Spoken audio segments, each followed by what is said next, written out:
Lakini eneo jingine katika matendo haya ya huruma tunayoyatazama katika kipindi hiki cha Kwaresma ni kumvisha mtu aliye uchi, yule ambaye anahitaji mavazi, yule ambaye amekataliwa, yule ambaye amepita kwenye aibu, yule ambaye anateseka pengine na maisha ambayo yanamtia fadhaa, anafadhaika, anasikitika, anaona kabisa kesho yake haioni. Anasema hapa ukamvisha, ukamwondolea aibu yake. Hilo ni moja pia la tendo la huruma. Lakini tendo jingine la huruma ni kuwahudumia wagonjwa. Hali pengine tulisema kwamba watu rahisi sana kwenda msibani kwa ajili ya kuzika kuliko kwenda hospitali kuwaona watu ambao wanaumwa. Ni rahisi sana mtu kusafiri, anaweza kutoka hata mbali kabisa kuja kumwona mtu ambaye anafikia kwenye ukomo wa kufa. Wengi wanasema pengine niende nikaonane naye dakika za mwisho, nikamsalimie, au kuna kitu fulani anahitaji kwake. Lakini hapa Mungu anatukumbusha kwenda kuwahudumia wagonjwa. Kumbuka ile habari ya Msamaria mwema ambaye alikuwa amemwokoa yule ambaye alikuwa anapita, alikuwa anasafiri, wakapita watu wengi hawakuweza kumsaidia, lakini alipopita yeye akamchukua, akaenda kumpangia sehemu ya kulala na akamhudumia majeraha yake. Yesu akasema huyu ndio aliyekuwa mtu ambaye Mungu anamhitaji hapa duniani. Tunapowahudumia wagonjwa, manake tunatengeneza msingi wao wakati mwingine kumwamini Mungu kupitia yale ambayo atayaona kupitia sisi. Kwa matendo ya huruma yanasaidia kutuunganisha na watu ambao wanamtafuta Mungu. Lakini lingine ni kutembelea wafungwa walioko magerezani, wafungwa wa mwili, wafungwa wa kiroho, kuwahubiria neno njema, neno la Mungu, neno la tumaini, neno la kuwapa wao faraja ya kumwona Kristo kwenye maisha yao. Matendo mema pia yanahusisha, ambalo kwenye karne zilizopita wanasema pamoja na kuzika watu wengine, kuwasaidia katika kipindi chao cha ufu. Katika kitabu kile cha Injili ya Mathayo ile sura ya 26 mstari wa 6 mpaka 13, ambapo Yesu alisema, mbona mnamsumbua huyu mama? Yeye amenitendea jambo jema. Maskini mnao daima pamoja nanyi, lakini mimi sitakuwepo pamoja nanyi daima. Huyu mama amenimiminia marashi hili kunitayarishia maziko. Nawaambieni kweli, popote ambapo hii habari njema imehubiriwa ulimwenguni, kitendo hicho kwa kweli alichokifanya yule mama kilikuwa kinambariki Bwana wetu Yesu Kristo.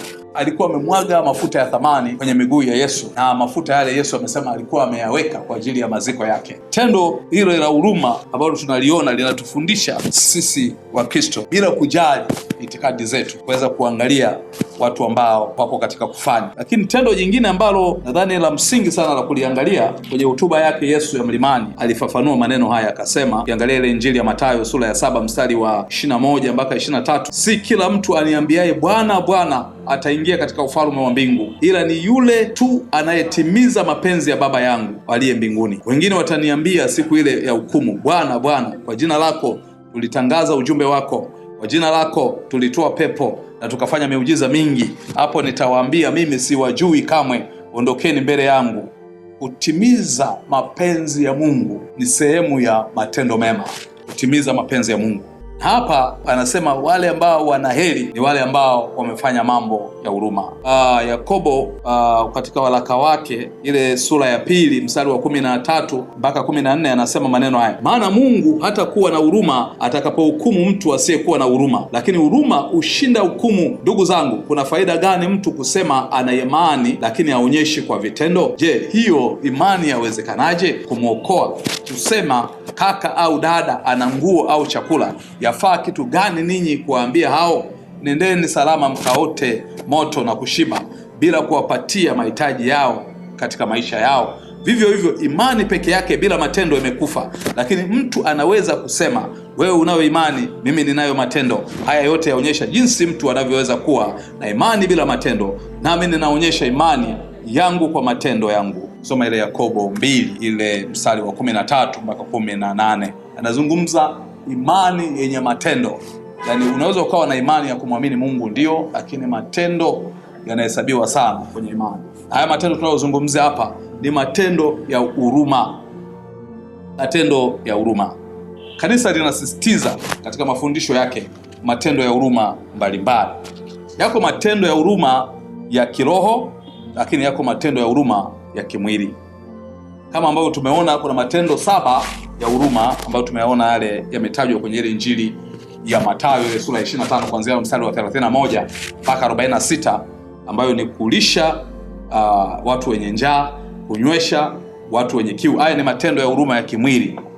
Lakini kuvika watu walio uchi, kuwakaribisha wageni, kuwahudumia wagonjwa, kuwatembelea wafungwa, kuzika watu wafu, hilo ni matendo ya huruma ya kimwili. Lakini matendo ya huruma ya kiroho, moja ni kuwatoa watu ambao wako katika ujinga na upumbavu kuingia katika neema ya Mungu. Hilo ni tendo la huruma ya kiroho. Lakini la pili, kuwashauri wale ambao wanapita kwenye shaka juu ya habari ya wokovu wa Bwana wetu Yesu Kristo. Lakini la tatu, kuwaonya wale wakosefu, wale ambao wamekengeuka, wameenda kinyume na andiko au maneno ya Mungu. Lakini la nne ni kuwavumilia watu ambao pengine wanatutesa, wanatusumbua, wanatuletea mahangaiko katika dunia, kuwavumilia. Lakini la tano, kuwasamehe kwa moyo. Yaani kuna mtu mwingine anasamehe lakini sio kwa moyo. Anasamehe lakini anasema sitasahau. Hapa tunasema samehe, na ukisoma ile Injili ya Mathayo, asawani ya Marko mtakatifu ile sura ya 11 ule mstari wa 25, Mungu anasema nanyi mnapoomba basi msamehe. Yesu Kristo anasema msamehe dhambi zenu kama Baba yenu wa mbinguni anavyowasamehe ninyi. Kuwafariji wenye huzuni, wasifariji wenye huzuni, lakini kuwaombea watu wazima na wale walioitwa kufanya. Hayo yote ni matendo ya huruma. Na katika utumishi wa Mungu, hayo matendo ya huruma yatadhihirika kwenye kuwasaidia watu ambao ni wahitaji. Soma ile Matendo ya Mitume sura ya 3 ule mstari wa 1 mpaka wa 10, unaona juu ya habari ya mtu ambaye alipooza tangu kuzaliwa kwake. Alikuwa kiwete tangu kuzaliwa kwake. Yeye alikuwa anaomba sadaka katika mlango wa hekalu, na pale Petro na Yohana walipita kwa ajili ya kwenda kusali hekaluni. Hao wakamwona. Petro akamwambia tukazie macho sisi. Alafu na yeye akiwa amekazia macho, Biblia inasema alikuwa anatamani apate kitu kutoka kwao, yani apate sadaka. Petro akamwambia fedha na dhahabu sisi hatuna, lakini kwa jina la Yesu simama uende. Yule bwana akapokea nguvu, miguu yake ikatiwa nguvu saa ile ile, akasimama akanyanyuka. Biblia inasema akamtukuza Mungu. Neno lile la kumtukuza Mungu linatupa udhihirisho kwamba kuna watu wengine tukiwasaidia katika mapito yao, basi ndipo wanapoanza kumuona Mungu, ndipo wanapoanza kumtukuza Mungu, ndipo wanapoanza kumsifu Mungu, kwamba yuko kwenye magumu hawezi kumtukuza Mungu, lakini akitoka kwenye yale magumu atamtukuza Mungu, na Mungu atashukuru kwa sababu kuna mtu ametenda utume mwema kwa ajili ya mtu ambaye alikuwa hawezi. Kwa tunapotenda matendo mema, maana na Mungu wa mbinguni anatuangalia sisi. Kwa ujumbe ambao nimekuwa nakuletea sasa katika matendo mema niliyokutajia, yale ya kimwili na yale ya kiroho, ni kwamba utajifunza kwamba tunapoishi katika neema ya wokovu wa Bwana, Roho Mtakatifu mwenyewe atatufunulia matendo yaliyo mema ambayo yataenda kumfurahisha Mungu mbinguni. Na wale ambao tumesoma hapa wametenda matendo mema katika Injili ya Mathayo ile sura ya 25 mstari wa 31 mpaka 46, ni kwamba wataurithi ufalme wa Mungu, watakaa mkono wa kuume wa Mungu Baba yetu.